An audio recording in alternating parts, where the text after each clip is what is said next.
Mesdames, Mesdemoiselles, Messieurs, bonsoir. Bienvenue au Parc des Princes pour cette première finale de la Coupe intercontinentale. Vous venez d'entendre l'hymne de l'Uruguay. Voici l'hymne de l'équipe de France, de la Marseillaise, bien sûr.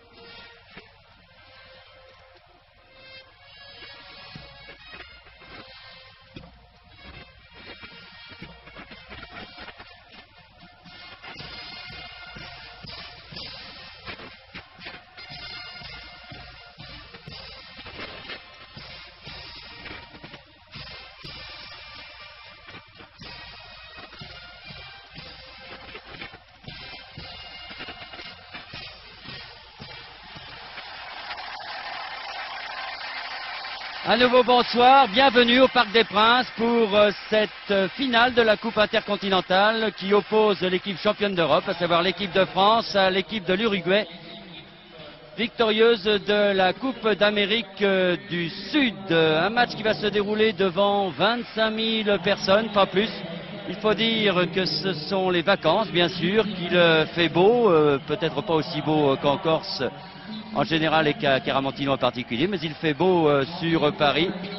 Mais c'est une rencontre intéressante. Habituellement, l'équipe de France est opposée à cette période de l'année à une équipe de club pour sa préparation. Et aujourd'hui, on lui propose, Roger Piantoni, un menu de choix avec cette Coupe intercontinentale que les Uruguayens prennent peut-être plus au sérieux que les Français. Oui, c'est sûr, les Uruguayens l'annoncent, ils viennent ici pour disputer une finale de Coupe du Monde. Ce serait pour eux un résultat extraordinaire, mais par contre l'équipe de France annonce elle aussi la couleur. Elle est en stade de préparation, tout simplement parce qu'il lui reste encore quelques matchs à rencontrer et à gagner si possible avant la Coupe du Monde. Donc à mon avis, le choix de cet adversaire est idéal, car là il nous montrera une facette, les facettes d'une équipe qui elle est déjà qualifiée pour cette Coupe du Monde l'année prochaine. Oui, l'Uruguay est qualifié, l'équipe de France devra jouer le 11 septembre prochain, match difficile en RDA. Puis l'équipe de France recevra le Luxembourg et la Yougoslavie pour empocher son billet pour le Mexique. En gros plan ici, Michel Platini, à côté de l'arbitre qui est M. Nieco, l'Argentin. Les juges de ligne étant M. Lira et Jacome, l'Équatorien. Une équipe de France qui va présenter un visage un peu inhabituel dans la mesure où Tigana, Spetch et Amoros notamment sont absents. Alors Henri Michel a prévu de faire jouer Batz dans les buts, Bibar, Leroux, Bossis et Ayache à l'arrière. En milieu de terrain, Fernandez, Giresse, Platini et Tussaud. Et les deux avants sont Rochko et Touré. C'est une attaque inhabituelle. Oui, mais cela ne devrait rien changer, Bernard, à la façon de jouer de l'équipe de France, pour la bonne raison, c'est que tous ces joueurs dont vous venez de citer de l'équipe de France sont parmi les 15 ou 16 qui peuvent rentrer un jour ou l'autre dans cette équipe de France et sans désorganiser le jeu qui est toujours celui que nous connaissons, la vivacité, on l'espère ce soir, et puis l'improvisation, et il en faudra beaucoup face à une défense certainement uruguayenne qui sera très difficile car pour les avoir vus jouer quelques fois, je peux vous dire que non seulement ils sont assez durs, mais ils m'ont semblé même moi assez méchants. Oui, enfin c'était en 81 pour la Coupe d'Or. Encore évidemment que l'on peut dire qu'on ne procède pas de la même façon chez soi qu'à l'extérieur. Exactement. Enfin, cette Coupe intercontinentale première du nom, nous l'avons dit, qui est le challenge Artemio Franchi, souvenir du président de l'UEFA, eh bien, devrait nous donner un très bon spectacle entre les Français, donc qui jouent bien sûr en bleu, blanc, rouge, alors que les Uruguayens ont quitté leur maillot azul, la céleste comme on l'appelait, pour revêtir une tenue blanche. Ballon dans les pieds des Français. Rapidement la composition de l'équipe de l'Uruguay. Rodriguez est dans les buts, Batista, Pereira, Gutiérrez et Diogo sont à l'arrière. Francescoli, dont on dit grand bien, qui portera le numéro 9. Santin, Bossio et Barrios en milieu de terrain. Et Cabrera et Ramos, le joueur de lance, étant les deux attaquants. Ballon dans les pieds de Platini maintenant, qui renverse complètement de l'autre côté pour Bossis. Bossis qui fête aujourd'hui sa 65e sélection. C'est-à-dire qu'il égale le record de Marius Trésor. Celui de Roger March avait duré très longtemps. Celui de Marius Trésor durera moins longtemps, puisque lors du prochain France RDA, si Max Bossis a le plaisir de le jouer, eh bien, il deviendra le Français le plus capé de l'histoire de l'équipe de France. Peu de public, on vous l'a dit, mais un public qui semble tout acquis à la cause de l'équipe de France, très bruyant.